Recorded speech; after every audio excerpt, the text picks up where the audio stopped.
ವಿಜಯನಗರ ಜಿಲ್ಲೆಯಲ್ಲಿ ಜಿನ್ನಿ ಮಿಲ್ಕ್ ಎನ್ನುವಂಥ ಸಂಸ್ಥೆ ಕತ್ತೆ ಹೆಸರಲ್ಲಿ ಜನರಿಗೆ ಮೋಸ ಮಾಡುವಂಥ ಪ್ರಕರಣ ಏನಿತ್ತು.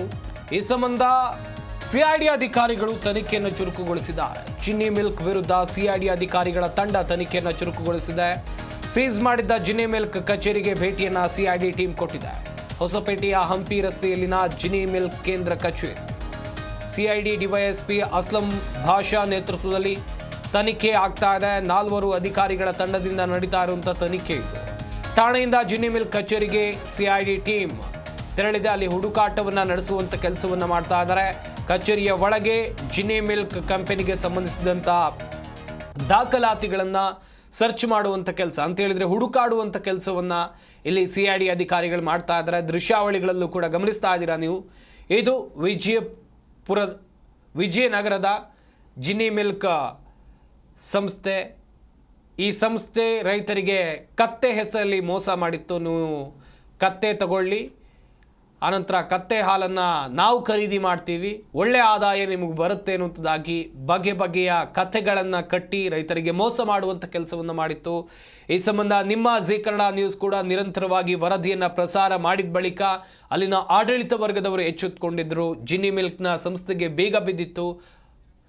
ಈ ಬಗ್ಗೆ ಇನ್ನಷ್ಟು ಮಾಹಿತಿಯನ್ನು ಕೊಡ್ತಾರೆ ನಮ್ಮ ವಿಜಯನಗರ ಜಿಲ್ಲೆಯ ಪ್ರತಿನಿಧಿ ಮಂಜುನಾಥ್ ಹಿರೇಮಠ್ ದೂರವಾಣಿ ಸಂಪರ್ಕದಲ್ಲಿ ಜಾಯ್ನ್ ಆಗ್ತಾ ಇದ್ದಾರೆ.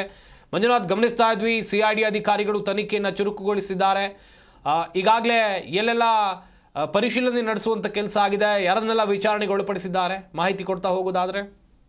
ಸಂಪತ್, ಇದು ಜಿ ಕನ್ನಡ ನ್ಯೂಸ್ ನ ಬಹುದೊಡ್ಡ ಇಂಪ್ಯಾಕ್ಟ್ ಅಂತಾನೆ ಹೇಳ್ಬೋದು. ಯಾಕಂತ ಹೇಳಿದ್ರೆ ಈ ಜಿನ್ನಿ ಮಿಲ್ಕ್ ಅಂತಕ್ಕಂಥ ಒಂದು ಫ್ರಾಡ್ ಕಂಪನಿ ಈ ತರ ಇದೆ ಅನ್ನುವಂಥದ್ದು ಕೂಡ ರೈತರಿಗೆ ಎಚ್ಚರಿಸುವಂತ ಕೆಲಸವನ್ನು ಕೂಡ ಪ್ರಾರಂಭದಿಂದನೂ ಕೂಡ ಜಿ ಕನ್ನಡ ನ್ಯೂಸ್ ಮಾಡ್ತಾ ಬರ್ತಾ ಇತ್ತು.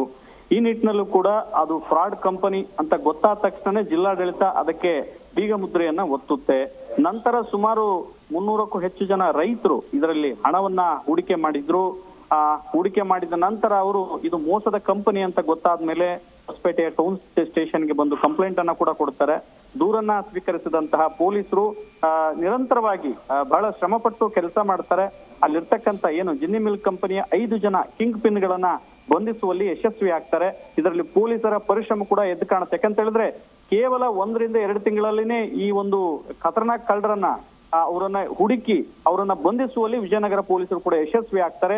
ಸುಮಾರು ಇದು 10 ಕೋಟಿ 10 ಕೋಟಿಗಿಂತ ಹೆಚ್ಚು ಪ್ರಕರಣ ಆಗಿರೋದ್ರಿಂದ, ವಂಚನೆ ಪ್ರಕರಣ ಆಗಿರೋದ್ರಿಂದ ನಿಯಮದ ಪ್ರಕಾರ ಇದನ್ನ ಸಿಐಡಿಗೆ ಒಪ್ಪಿಸಬೇಕು ಅನ್ನುವಂಥದ್ದು ಒಂದು ನಿಯಮ ಇದೆ. ಹಾಗಾಗಿ ಈಗ ಸಿಐಡಿ ಟೀಮ್ ಕೂಡ ಈಗ ಜಾಗೃತವಾಗಿ ಹೊಸಪೇಟೆಗೆ ಆಗಮಿಸಿರ್ತಕ್ಕಂಥದ್ದು. ಈಗ ಹೊಸಪೇಟೆಯ ಕೇಂದ್ರ ಸ್ಥಾನ ಜಿನ್ನಿ ಮಿಲ್ಕ್ ಕಚೇರಿಗೆ ಕೂಡ ಭೇಟಿ ಕೊಡುತ್ತೆ. ಅಲ್ಲಿ ಕಂಪ್ಲೀಟ್ ಆಗಿ ಏನೇನ್ ದಾಖಲೆಗಳಿದಾವೆ ಅನ್ನುವಂಥದ್ದು ಕೂಡ ಎಡತಾಕದಂತ ಸಿಐಡಿ ಅಧಿಕಾರಿಗಳು ಮತ್ತು ಈ ವಂಚನೆಗೊಳಗಾದಂತ ರೈತರನ್ನು ಕೂಡ ಮಾತಾಡಿಸುತ್ತೆ.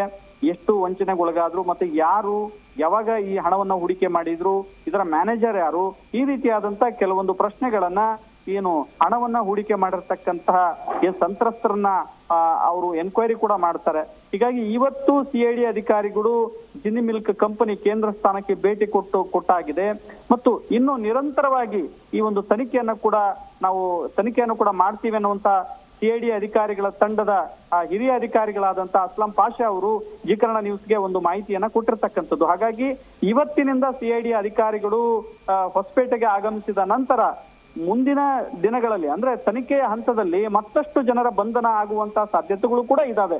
ಯಾಕಂತ ಹೇಳಿದ್ರೆ ಪೊಲೀಸರ ಹಂತದ ತನಿಖೆಯಲ್ಲಿ ಕೇವಲ 5 ಜನ ಕಿಂಗ್ ಪಿನ್ ಗಳನ್ನ ಮಾತ್ರ ಅರೆಸ್ಟ್ ಮಾಡಿದ್ರು. ಆದ್ರೆ ಈಗ ಸಂಪೂರ್ಣ ತನಿಖೆಯನ್ನ ಅಂದ್ರೆ ಒಂದು ಭಾಗ ತನಿಖೆಯನ್ನ ಮುಗಿಸಿದ ನಂತರ ಅದರ ಮುಂದುವರೆದ ಭಾಗವಾಗಿ ಸಿಐಡಿ ಅಧಿಕಾರಿಗಳು ಶೋಧನೆಗೆ ಇಳಿದಿದ್ದಾರೆ. ಮತ್ತಷ್ಟು ಜನರ ಬಂಧನವಾಗುವಂತ ಸಾಧ್ಯತೆ ಕೂಡ ಇದೆ. ಮತ್ತು ಕೇವಲ ಇದು ನಮ್ಮ ಜಿಲ್ಲೆಯಲ್ಲಿ ಅಷ್ಟೇ ಅಲ್ಲ, ರಾಜ್ಯದ 10 ರಿಂದ 12 ಜಿಲ್ಲೆಗಳಲ್ಲಿ ಕೂಡ ವಂಚನೆಗೊಳಗಾದಂತ ರೈತರು ಕೂಡ ದೂರನ್ನ ಕೊಟ್ಟಿರೋದ್ರಿಂದ ಸುಮಾರು ರೈತರು ಕೂಡ ಈಗ ಹೊಸಪೇಟೆಗೆ ಆಗಮಿಸುವಂತಹ ಸಾಧ್ಯತೆ ಇದೆ ಅನ್ನುವಂಥದ್ದು ಕೂಡ ಗೊತ್ತಾಗ್ತದೆ. ಸಂಪತ್, ಸಿಐಡಿ ಅಧಿಕಾರಿಗಳು ನಿರಂತರವಾಗಿ ಶೋಧನೆಯಲ್ಲಿ ತೊಡಗಿದ್ದಾರೆ. ಮತ್ತಷ್ಟು ಜನರನ್ನ ಬಂಧಿಸುವಲ್ಲಿ ಪ್ರಯತ್ನಗಳು ಕೂಡ ಸಾಗ್ತಾ ಇದಾವೆ ಅಂತಾನೆ ಹೇಳ್ಬೋದು. ಸಂಪತ್, ಮಂಜುನಾಥ್, ಇಲ್ಲಿ ಪ್ರಮುಖವಾಗಿ ಸಾಕಷ್ಟು ರೈತರಿಗೆ ಮೋಸ ಆಗಿದೆ. ನೀವು ಕೂಡ ಮಾಹಿತಿಯನ್ನು ಕೊಡ್ತಾ ಇದ್ರಿ.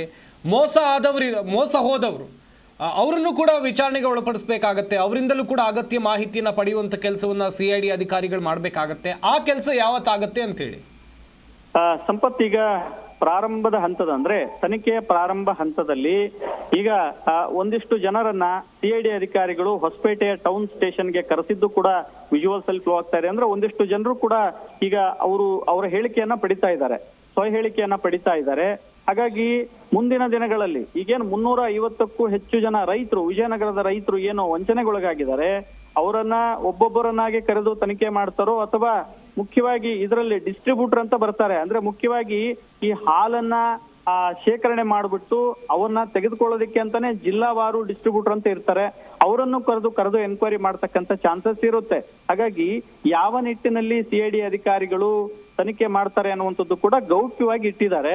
ಮುಂಬರ್ತಕ್ಕಂಥ ದಿನಗಳಲ್ಲಿ ಸಿಐಡಿ ಅಧಿಕಾರಿಗಳು ಬರೀ ನಮ್ಮ ಜಿಲ್ಲೆಯಲ್ಲಿ ಅಷ್ಟೇ ಅಲ್ಲ, ಬೇರೆ ಬೇರೆ ಜಿಲ್ಲೆಗಳಲ್ಲಿ ಸಣ್ಣ ಪುಟ್ಟ ಕಚೇರಿಗಳನ್ನ ಕೂಡ ಜಿನ್ನಿ ಮಿಲ್ಕ್ ಕಂಪನಿ ಮಾಡ್ಕೊಂಡಿತ್ತು, ಅಲ್ಲಿಗೂ ಕೂಡ ಭೇಟಿ ಕೊಡ್ತಕ್ಕಂಥ ಚಾನ್ಸಸ್ ಇದೆ.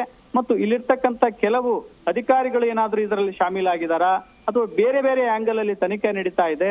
ಒಟ್ನಲ್ಲಿ ಸಿಐಡಿ ಅಧಿಕಾರಿಗಳು ಹೊಸಪೇಟೆಗೆ ಆಗಮಿಸಿದ್ದರ ಪರಿಣಾಮವಾಗಿ ಕೆಲವೊಂದಷ್ಟು ಜನ, ನಿಜವಾಗ್ಲೂ ಹೇಳ್ಬೇಕಂದ್ರೆ ಇದರಲ್ಲಿ ಯಾರು ಹಣ ಹಾಕಿದ್ದಾರೆ ಅವರು ಕೂಡ ನಮ್ಮ ಹಣ ವಾಪಸ್ ಬರುತ್ತೆ ಅನ್ನುವಂತ ಒಂದು ನಂಬಿಕೆಯಲ್ಲಿದ್ದಾರೆ. ರೈತರು ಕೂಡ ಕಾದ್ ನೋಡ್ಬೇಕಾಗುತ್ತೆ ಇದು ಯಾವ ತಿರುವು ಪಡೆಯುತ್ತೆ ಅಂತ. ಸಂಪತ್, ಥ್ಯಾಂಕ್ ಯು ಮಂಜುನಾಥ್ ಹಿರೇಮಠ್ ತಮ್ಮೆಲ್ಲ ಡೀಟೇಲ್ಸ್ಗಾಗಿ.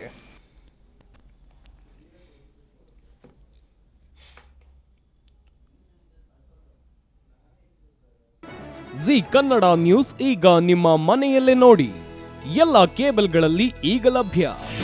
ನಿಮ್ಮ ನೆಚ್ಚಿನ ಜಿ ಕನ್ನಡ ನ್ಯೂಸ್ ಈಗ ಸನ್ ಡೈರೆಕ್ಟ್ ನಲ್ಲಿ number 292, Tata Play number 1664, Jio TV number 1334, NXT digital number 30, In cable number 30, city networks 51, U digital number 162, GTPL number 17, Rockline telecommunications number 42, Shri Basaveshwara cable number 168, rural cable network 60, Vinayaka digital 57, Abhishek cable 821, city channel 53, Siddeshwara cable network 57, ವಿ4 digital Infotech 628, Surya digital networks 53, Gajanan digital number 836, Malnad Infotech private limited number 56, Metrocast number 830, victory digital number 167ರಲ್ಲಿ ನೋಡಿ ಆನಂದಿಸಿ.